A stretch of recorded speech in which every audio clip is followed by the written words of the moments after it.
كتابة تاريخ جديد بأحرف من ذهب بألوان برشلونة. البارسا بطل كأس السوبر الإسباني للمرة الرابعة عشرة في تاريخه، رقم قياسي جديد في تاريخ البلوغرانا، وأجواء تاريخية كبيرة في استاد الملك فهد الدولي. بالتأكيد هذه ليلة البارسا وهذه فرحة البارسا وسط هذا الحضور الجماهيري الكبير.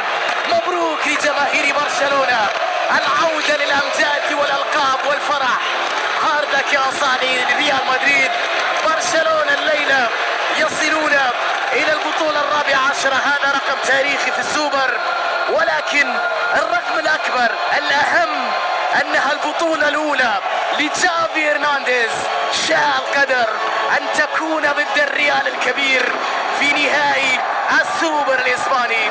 يحصل هرنانديز على هذه الكأس الغالية. نشكركم سيداتي وسادتي على حسن المتابعة.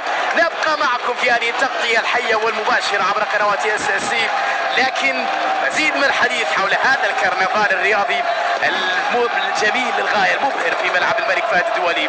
حديث سيكون رفقة الزميل العزيز عبد العزيز البكر، الكباتن الاعزاء في الاستديو، مع الفرحة الكبيرة لجماهير برشلونة والأجواء التي بدا لك أنها في كامب ناو. عبد العزيز إليك.